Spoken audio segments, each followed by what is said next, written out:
Thanks, Sarah, and all those degrees, and I have 0 publications. Here I am with all sorts of really professional scientists in our profession and professions in the audience, I know that, and I'm just really happy to be here. I'll probably start by introducing the panel just by name, and I'm not going to read the script about them, they're in the book, but I'll introduce them as we go. Fred Cam, Medical Director, Auburn University, and a very valuable partner in investigating the Auburn population. John Mason, the ophthalmic oncologist at the University of University of Alabama, Birmingham. And John is probably the only ophthalmologist in the state who is very active in the management of uveal melanoma.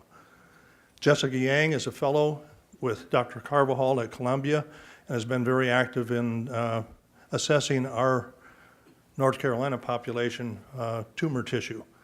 And Dr. Miguel Materin, who you met this morning, the Duke University and UNC ophthalmic oncologist, and so he would be the leader of the North Carolina Melanoma Project. I'll tell you that I know many of the faces, and I've been with this audience, or a lot of this audience, this is the 4th time. So you've heard the Huntersville story, and I'm not going to tell it in detail, other than to say that it is a unique population. So is the Auburn population that you'll hear more about shortly. Unique because they are too young and there are too many females. I'm not going to get into the epidemiology because every time I do, I say something wrong. I don't use the word cluster, and I do say that we've been not exclusive, but inclusive in our assessment of the Huntersville patients, and we tried not to get too rigid about time in the community and exact geographical location, and we tried to be more patient sensitive and patient inclusive. But just to summarize, too many and too young over a short period of time, starting about the year 2000. And this will tell you a little bit about Huntersville. Just to let you know, it is basically a suburb of Charlotte, for those who haven't heard this story from the previous years. It says more than 20 patients, again, because the epidemiologist attempts to constrain the population for time in the community and exact geographical location of that time. Our response was get involved, get the State Eye Society much more involved. We were surprised by this, to be honest with you, and it caused the State Eye Society, county and state officials to get engaged, to encourage a dilated eye exam for those who are anxious. We then mounted a response later that was led by the patient, the activist patient group, to speak with legislators and obtain some funding for an assessment that has included a geospatial analysis, concluded, that didn't really discover a notable environmental trigger. And it also incorporated a genetic analysis, serum accomplished, all BAP1 negative, all those that contributed. And we're in the process with Columbia, and you'll hear more about that later, for the tumor tissue genome sequencing. We did maintain an active community presence. We're attempting to. We do have our universities engaged. We deal with the state officials and the county officials. And now we're about to discuss today our collaboration with the Auburn University population.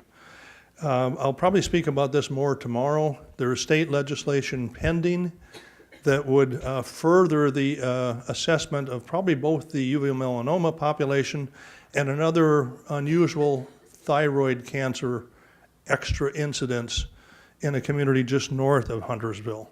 So now there are 2 cancer populations that seem to be different than typical incidence ratios. And this legislation there'll probably be a little grief about this because some of it doesn't seem appropriately targeted, but one of the pieces is an advancement of the registry. and I won't go into this. This was a geospatial analysis, just a quick picture of the plot of patients' time and geography. And it was correlated with environmental issues, coincident, water, soil, etc., and conducted in accordance with some advisement from national figures, national authorities on relative likelihood of a causative environmental factor. It did not conclude that there was an associated factor.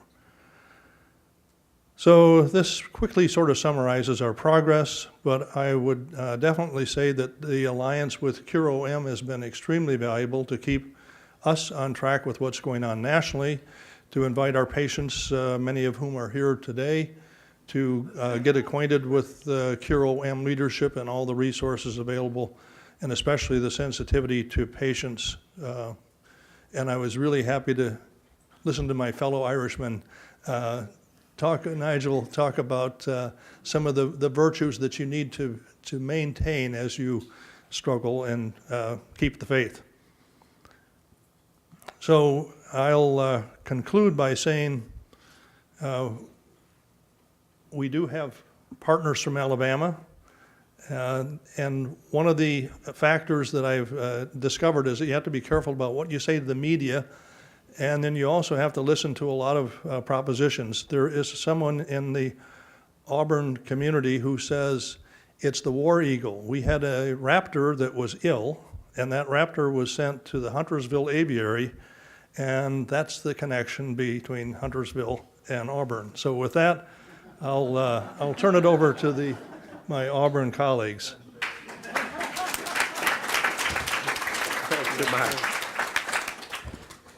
Yes, there's a lot you have to listen to. So my name is Fred Cam. I am, like Sarah, an internist. I am not a medical oncologist. I'm not an ophthalmologist. I have the privilege of being the executive and the medical director of the Auburn University Medical Clinic. I volunteered for this role, and I have no regrets about that. I do want to say at the very start that we're hoping that the Auburn group as a whole adds to the knowledge, the science, and maybe the advancement in any way that we can as we study the population of patients who have had this diagnosis. So prior to this, my only knowledge of uveal melanoma, I went to the University of Miami. I did my medical school residency and then was on the faculty, and I had the privilege, I had the privilege of serving as the internist consultant at Bascom Palmer. So because of that, I had some interaction, but not very much interaction with uveal melanoma, but a lot of other things. You know, I think that I'll tell you on the front end that this whole unique geographic population did catch us by surprise, and it shows you the power of social media. Prior to the Facebook posting and the page, Ashley and I actually had a relationship because her son attends Auburn, and he is in a fraternity that I happen to be the advisor for. So we actually knew each other, and then all of a sudden, we got to know each other a whole lot better. And because of that, you know, I felt a tsunami after that situation because, you know, we have all these students who were living on campus, all their parents, all the students living off campus. You know, Auburn's got close to 30,000 students, and people wanted, you need to move my child out to the dorm now, okay? Well, you know, we're not really sure, and you know, I had to do a crash course on what are the causes of uveal melanoma, and to be blunt with you, I wish there were like very clearly identified environmental causes. That would have been easy to deal with, but that was just not the case, right? So we had a lot of parents, we had employees, we had alumni, and it was just coming like a tsunami. And Ashley was very kind to let me know in advance and others know at Auburn when they were going to do another media interview or something because I had to prepare myself for the next tsunami to come. Because every time, and I was never against it. She will tell you I was extremely supportive because I felt it was going to be bringing attention and focus and knowledge, hopefully, and encourage people to go get their dilated eye exams, all of those things. I felt like that, what I had to deal with, the emails, the phone calls, all those things, was minor compared to what y'all are dealing with, number one, and also the need for more attention, finances, all those things directed here.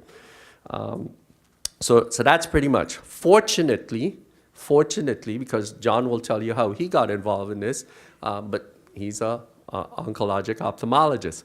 But fortunately for us, Huntersville had happened just before, actually well before. And I want to personally thank Dr. Mike Brennan.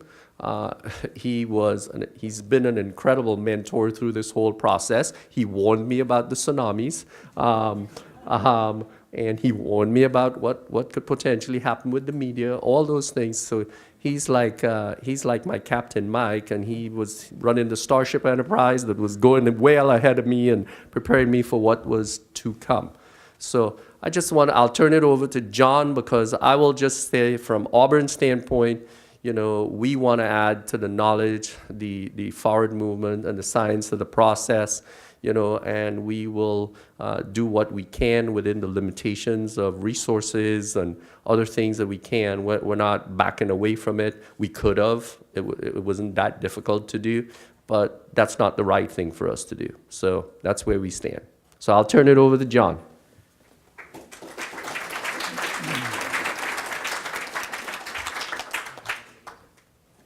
Okay, thanks, Mike. Thanks, Fred. I guess a little bit about me. First of all, Fred was recruited by Mike, as I was recruited by Mike. We were glad to do it. Fred, because he's the medical director at Auburn, and myself, because I'm the only ocular oncologist in Alabama. There's no ocular oncologist in Mississippi either, so I see most of the patients from Mississippi.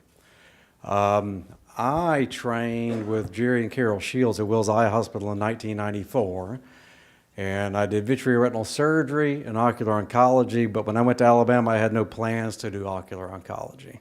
But there was nobody there doing it, so God kind of laid it on my heart to start treating patients with melanoma. So that was back in 1996. I've been treating patients with ocular melanoma since that time, mostly in the state of Alabama, Mississippi, and the Panhandle of Florida. So that's my background. My daughter's in medical school. She has helped coordinate the activity of the spreadsheets and the data collection of what I'm going to present today.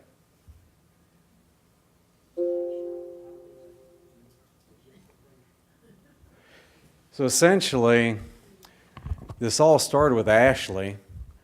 We had and Ashley tells me the story that there was an unfortunate patient that died, and his friend wanted it to be put on social media. So from that one social media input, we suddenly had a large number of patients also state via social media that they developed ocular melanoma and they had spent time in Auburn. So that's where it all started. So Ashley gave me these sheets of paper, and then from the Alabama Department of Public Health, I got sheets of paper, and essentially I tried to put the puzzle together to see who we can include in our study. And the inclusion criteria, and this was via Fred, because he had to deal with Auburn University and talk to the administrators there. So we decided that records were hard to get prior to 1980. Is that correct, Fred? Right. So as you can imagine, they didn't keep personnel records and other things electronically. So we had to go through paper files, microfiche, all of these things in an effort to verify whether or not someone had a connection to Auburn. And we had people who say they had worked for Auburn but never could find them, and the situations like that. So the patients that Micah is going to present as far as aggregate, we verified. And so it was a very labor-intensive process that took time. Yeah, so Fred's correct. That's what it took probably 6 months to verify all the information. So they had to have documented uveal melanoma, they had to be a student or on faculty at Auburn, or they had to have at least lived in Auburn. So what are the aspects to the study? It's a very complicated study to begin with. That's why it's taken us a year to start to develop protocols. First, we have to have a physician consortium consisting of, Mike and Rich, Miguel, Marlena, Fred, myself. So we have a large physician consortium that's needed so we can collaborate.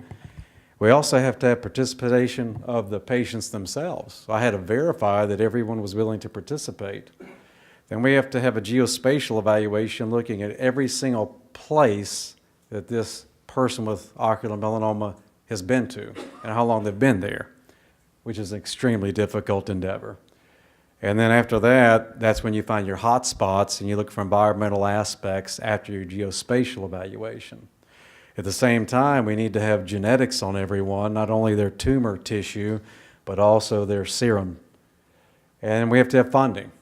We have to get institutional review board approval for this, and we have to have consents of the patients. So these are not easy studies to do. That's why with the Huntersville's taken years. Is that right, Mike? Years. So we haven't even kicked ours off yet. So essentially, Fred has been in charge really of the geospatial aspect of this, trying to recruit some of the lead geospatial people in the country to participate. He's had lengthy discussions with the Alabama Department of Public Health, and he's really the liaison between Auburn and the physician consortium and the study group. Whereas I've mostly been with the genetics aspect since I'm the ocular oncologist. I've had to confirm every single patient and evaluate every single patient that we need to study. And then we obviously did a spreadsheet with details concerning each patient. My daughter did that for me, and she spent untold hours doing that. And essentially, I'm the liaison between the patients and the physician consortium. The patients really have to have somebody to trust. You don't want to participate in a study when you don't trust the people doing the study. So here's what we found. We had 33 total possible candidates for inclusion. 4 were deceased. 30 have been located and agreed to participate. We have not been able to locate the other 3 deceased. We did find the family of the one deceased, and they are willing to participate. But you can only imagine the difficulty in trying to determine as a mother or father if you want to participate in this when your child died. So that's a problem in itself. So there's 29 living participants. All 29 have agreed to participate, as well as the parents of one deceased individual who was actually the individual who kickstarted the entire process. So now we have 30 total. 23 were students or faculty. 7 of the 30 lived in Auburn and spent time on campus. So we wanted to be inclusive and study all 30. We're going to have a better success rate of finding something the more people we include in the study. So really, 14 were females and 16 were males. So contrary to popular belief, it was not a majority of females. I think the females were the ones who really instigated this and tried to really jumpstart this, when in fact, over half are male. What's interesting, what we really need to pay attention to is the mean age of diagnosis. I've written many, many articles on ocular melanoma, on biopsy techniques, etc., and usually the mean age is 62 to 65. Okay, look at this mean age, 43. That's just not normal. So that's one reason we want to study this unique population, is because it's happening to people at a very young age in the Auburn population. The most common dates that they were at Auburn were 87 to 92. That seemed to be the hot spot, the hot time period. We can't call this a cluster. A cluster, by definition, would be an unexpected high rate of disease over a given area over a given time. So we call this a unique population, since we really can't call this a cluster. 24 of the 30 were at Auburn from 83 to 98. But really, when we look at the time period of real concern, it's in the late 80s and the early 90s of when they attended Auburn. Obviously, the patients are all over the country.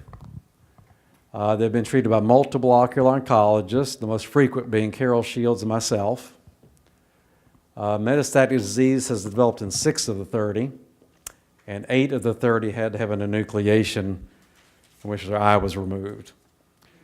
22 of the 30 were treated by radiation, either proton beam or plaque radiotherapy, plaque being far more common. And currently, the patients throughout the United States, that makes it even more difficult to study from a geospatial analysis, because these are patients who lived in Auburn for maybe 1 year, 2 years, 3 years, but then they spent 20 to 30 years across the country, 40 to 50 years across the country. That's what makes this geospatial aspect of this study so difficult. So what are our next steps? Well, funding. Without funding, you can't do studies. That's just the unfortunate hard truth and reality. You have to pay people to do geospatial studies. You got to pay for genetic studies. You have to pay for this. So we need to currently develop our protocols for the geospatial testing. Environmental testing only follows after geospatial. We've got to find the hot spots to know what to study environmentally. And then we need to develop our protocols for our genetic testing of not only the blood, but the tissue samples as well. And we have to have consent from all patients. We have to get institutional review board approval. So these studies take a long time. I've been doing studies for 23 years, and typically it takes 2 to 3 to 4 years for me to do a clinical study. These are not easy things to do. So our bottom line is we're trying to find answers. You know, we would love to find an environmental cause. It's never been found before. We can find an environmental cause. Perhaps we can modify that. Perhaps there's an environmental cause in a predisposed patient who's got a mutation. So that's what we're looking for. That's what we're trying to find. We're trying to find factors that we can modify either environmentally or even genetically. Thank you.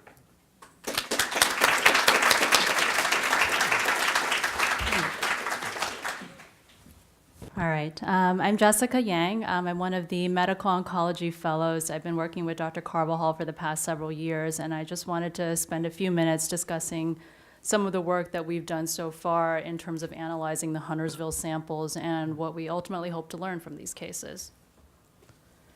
So, you know, of the 20 or so reported cases of uveal melanoma in Huntersville, with a lot of help from Dr. Brennan, we were able to consent 11 patients and their family members to use their leftover tumor tissue from prior nucleations or liver biopsies. We were ultimately able to get 7 primary samples and 2 metastatic liver samples. Of the 7 primary, 1 was a fine needle aspiration where they basically suck out a little bit of tumor, so there really wasn't enough material to be used for analysis. So we were left with 6 enucleation samples and 2 liver samples, and these have been sent to the New York Genome Center for sequencing. And I was really hoping to have some raw data that I could share today, but it's taking them a little bit longer, and I really hope to have some results within the next 1 to 2 months. But what exactly is whole genome sequencing, and what does the whole process entail? So just to start with some basics, DNA is the instruction manual for a cell. Nearly every cell in the human body, including your cancer cells, contain a complete set of DNA, which in humans consists of 23 pairs of chromosomes, which is a very condensed, tightly wound form of DNA. And if you unravel the chromosome, removing away all the accessory proteins, you're left with DNA in its basic form, which is a long, twisty ladder called the double helix. And each rung of the ladder joins together 2 molecules or nucleotides, and these are really the building blocks of DNA. There are 4 different types of nucleotides: adenine, thymine, guanine, and cytosine. The A always pairs with T, and the C always pairs with G. And when you have mutations or abnormalities in the DNA sequence, this can lead to diseases like cancers. And mutations can be either hereditary or acquired, sometimes in the form of exposure to different carcinogens. So whole genome sequencing, as the name implies, is basically trying to figure out the entire DNA sequence of the cancer, all 6.4 billion bases or letters. And it's a multi-step process. The one important thing to note is that we do need a matched normal DNA sample, which can serve as a reference sequence against which we can compare the tumor DNA so that we can actually figure out which mutations are unique to the cancer. And so when we get the tissue from, all the different outside institutions, it arrives in the form of a thin section that's mounted on a glass slide. And so we, first ask the pathologist to review the slide under the microscope to see which area is tumor. In this case, it's fairly obvious, the marked area that is the primary uveal melanoma tumor. In the laboratory, we can then dissect away the tumor from the rest of the normal tissue, and we then extract the DNA from both the tumor and the normal tissue, which is, involves a number of different steps using different chemicals to break apart the cell membranes, isolate the DNA, strip away all the remaining proteins to isolate just the DNA. And these DNA samples are then sent to the New York Genome Center for whole genome sequencing. And the reason why we use the New York Genome Center is because they have a special protocol in place that specifically deals with sequencing DNA that's taken from old archival paraffin-embedded tissue, which in many cases the quality of the DNA isn't great and requires a lot of additional steps for repair prior to sequencing. And in terms of the actual sequencing, it doesn't happen all at once since it's billions of letters long, and basically the DNA is broken up into small pieces. These individual fragments are sequenced, and then they're sort of reassembled in the right order using overlapping sequences, kind of like assembling a jigsaw puzzle. So what are we hoping to learn from, sequencing the tumors? I think, a lot of comparisons can be made that will be useful. One is comparing it to other unique populations, such as that in Auburn. There are a number of large public databases, like the Cancer Genome Atlas, that contains sequencing data for, over 100 uveal melanomas, and so comparing the data that we get from Huntersville and Auburn to these larger databases to see if there are any similarities or differences that may suggest a unique etiology. And the other thing is, a number of mutational signatures have also been identified that may point to carcinogen exposure or some specific process. And so looking for these things in the tumor samples, may potentially be helpful. And so, a lot of people before me have already talked about sort of the genetics of uveal melanoma. This is just another graph sort of showing the main mutations that we have already identified in uveal melanoma. And, GNAQ, GN11, SF3B1, IFAX1 that have all been discussed before. And in a separate study, they compared the mutational signature of uveal melanoma to a number of other different cancers. And the different colors in the graph basically show different types of mutations. So the blue is, where the C has been replaced by an A. The yellow is where a T has been replaced by a C. And so if you look at, uveal melanoma all the way at the very bottom, one thing you'll note is that it's quite different from skin melanoma and conjunctival melanoma, which is the listed on the top over there, and perhaps maybe more similar to kidney cancer and thyroid cancer. There's certainly a lot about the genetics that we still don't fully understand, but I think it'll be interesting to sort of compare the mutational profiles from the Huntersville and Auburn cases to these larger public databases and potentially to even other cancer types to see what the similarities and differences are. And just lastly, I just want to give you a few examples of what I mean by a mutational signature. The UV mutational signature is one of the most commonly recognized signatures. It's seen in skin melanoma and non-melanoma skin cancers, not found in uveal melanoma, although one epidemiology study did reveal the UV arcs from welding to be a risk factor. But the UV mutational signature is characterized by a lot of C to T changes, predominantly at pyrimidine dimers, which are basically two Cs or two Ts that are next to each other. And the thought behind this is that the UV light sort of triggers the formation of a bond between adjacent Cs and Ts, and this leads to the DNA being kinked, and when it's being replicated, errors are introduced. Another mutational signature that we know of is the tobacco mutational signature, and this one is characterized by a high prevalence of C to A changes. And we think this arises because a number of carcinogens found in smoke, like activated benzopyrene, interacts with DNA to form these large molecules on the DNA that can, again, lead to problems when the DNA is being replicated and errors. And so a total of 30 signatures have been identified and published, associated with, some viral infections, some other carcinogens like aflatoxin, which is produced by certain fungi.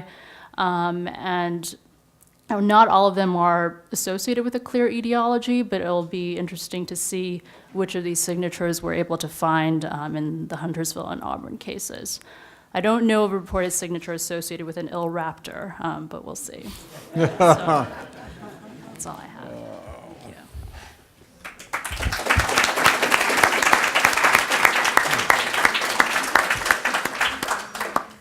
We don't have too much to add to what you heard. I think it's clear about the multi-center collaborations.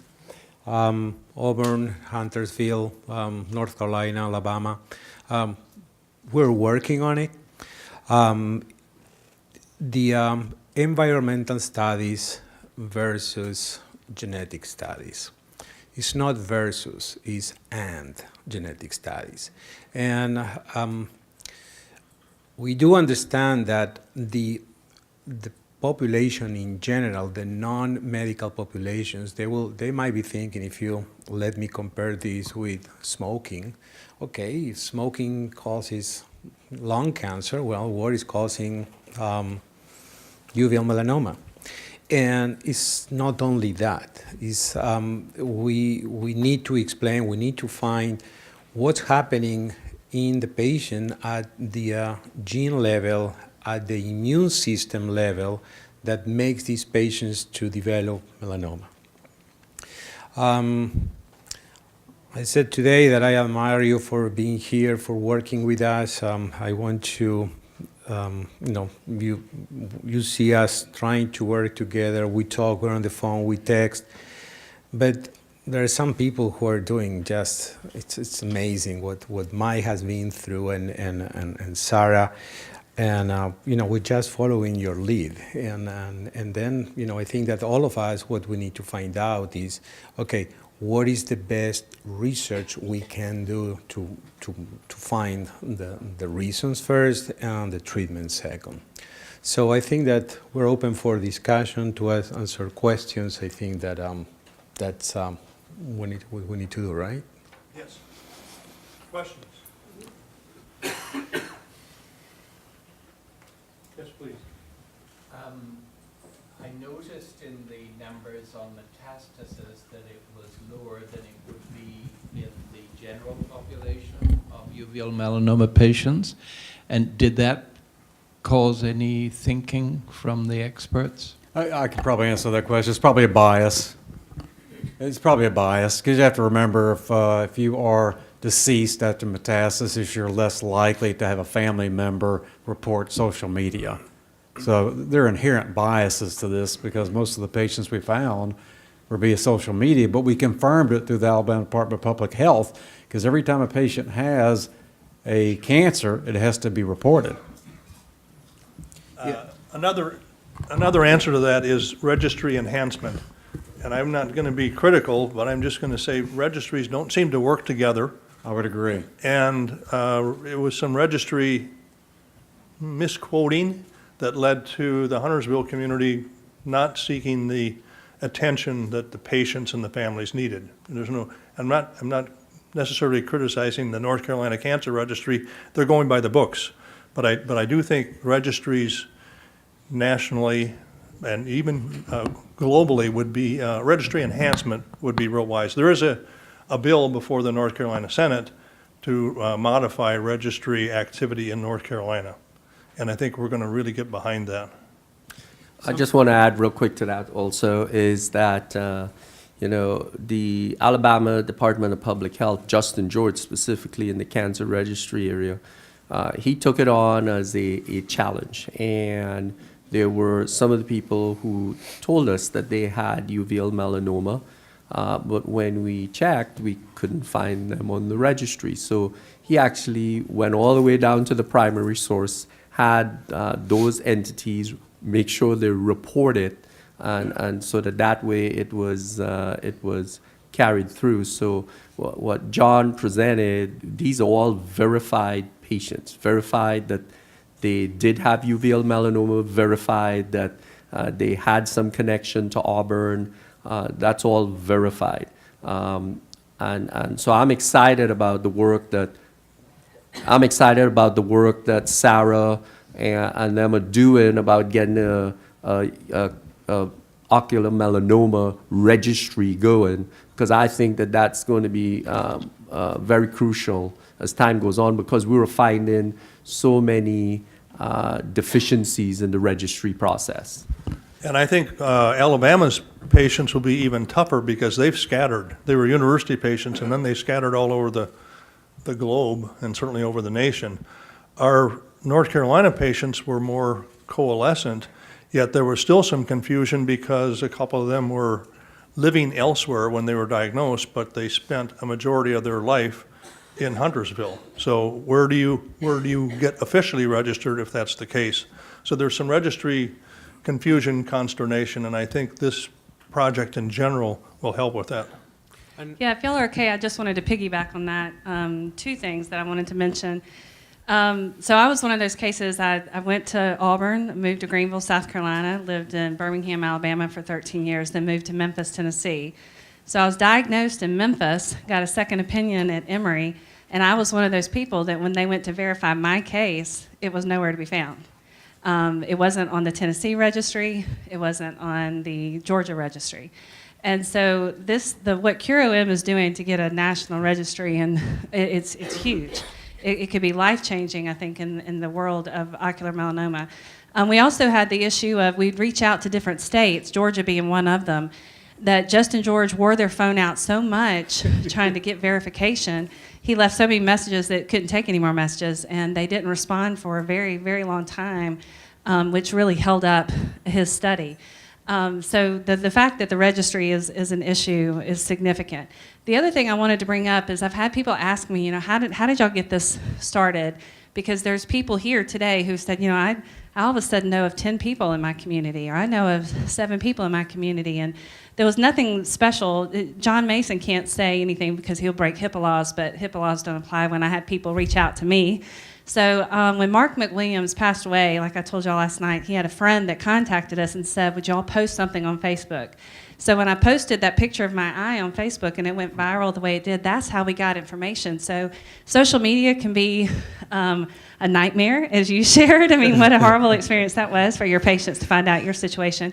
But it can be a really good resource, and I think people in here can do the same thing, can go back and say, I want to find out how many people in my community. I believe that there's a lot of pockets like Auburn and like Huntersville. You don't have a Sue and Kenny in every community that can get information out. And in the way that we use social media, and that way I think people need to go and do. But again, just to say how important I think getting this national registry is. I don't know what your big announcement is. I can't wait to hear it. I just think that's an answer to prayer on our end, because it was one of the things that was the biggest issue for us in verification process. Was very frustrating. Just one short comment. The tumor registry, it's only the beginning. It's the first step that we must complete, because after we have the names, we need to know all the histories and the activities and everything that was done, and trying to find out what's in common among all the patients. So it's huge, but it's only the beginning. I think that the other thing that was frustrating for us is when you look at the incidence in Alabama. I don't know if y'all know this, but Alabama has the highest incidence of ocular melanoma than any other state. But that number is skewed because so many patients weren't reported in Alabama in particular. So when you look at, is this a cluster, you're really working with numbers that are really not valid. Does that make sense? And so even though we don't meet the definition of a cluster, we always knew that we wouldn't, according to Dr. Ola, I do think if we had a registry that was actually legitimately effective, then you could determine better if there was a cluster in the group. Yeah.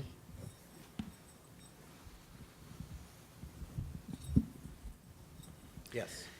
So hearing Dr. Mason's comments about cluster definition, I think I'm a fairly intelligent individual. I'm not sure why Auburn's unique population doesn't qualify. Can you speak a little bit more about that? Actually, it's an epidemiologic problem. The epidemiologists don't consider it to be one person. They consider it to be one person per year. And therein lies the problem. So we're talking from 1980 to now, you've got a total of 33 individuals. So Fred has talked multiple times to the Alabama epidemiologist, and clinicians like myself would differ in their view of a cluster compared to epidemiologists who are experts in that. Fred, you want to talk about that? Sure. Okay.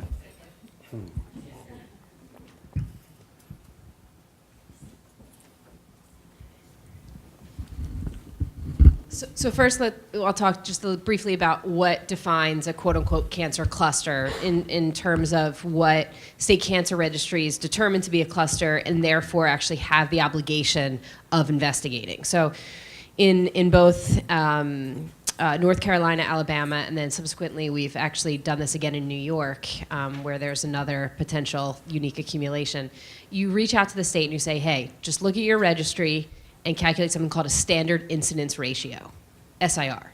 All that is basically the observed number of cases over expected, based on, and then the expected incidence is based on something called SEER data and trends over time in the diagnosis of the disease. We can get into an argument about whether or not the denominator is even valid, because if all of this is based on flawed data, then the whole exercise is flawed, which has been my argument all along.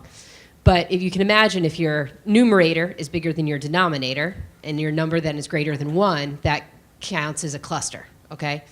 So what you're dealing with is the denominator, which is being what's expected, based on age estimates of how many cases you should see in a certain population over a certain period of time. And then your observed is cases that the state knows about. So again, likely flawed denominator, likely flawed numerator. So when we just look at statewide, North Carolina, we actually broke it down, looked at specifically Mecklenburg County, which incorporated Huntersville, which is the largest, and there's a couple actually other towns within Mecklenburg County, not significant. We also broke it down by gender and age. And I'll be honest, the numbers get really small when you're looking at populations below the age of 40, which is kind of what we did. We specifically looked at Caucasian females between the ages of 20 and 25, 25 and 30. And now you're talking about single-digit numbers. And so some of those numbers were significant, maybe. But again, when you're talking about too few numbers, it's not statistically significant enough for the state to have then carried out this whole exercise. When you go to Alabama, and you're talking about Auburn University, you're not really talking about, and what we found, right? So the majority of the the patients were students or employees there. That's not a geographic population, so to speak, that the state would actually know what the expected incidence is. How do you know what the expected incidence of a rare cancer is in a college population? There's no such way of doing that. And so actually Justin George humored us and tried to model that. So initially when we first contacted the state, they looked statewide, what's our expected incidence, what's the observed incidence, not statistically significant, maybe small numbers for young white females. So then Justin tried to model what we thought the expected incidence would be, so our denominator, based on a aging college population. And what he basically looked at was, what is the incidence per year added after every graduating class, and did it for both students and faculty over time. And then because we knew that our numerator was the cases that we knew about, and this included both cases, the patients who were living in Alabama, and then also patients that we knew were diagnosed out of state, which is why Justin then went ahead and called every state that we knew somebody had been diagnosed in, but then had ties back at Auburn. So the state Alabama would have never had been responsible for those cases, but in order to be thorough in our investigation, Justin actually contacted all those states. So he really went above and beyond.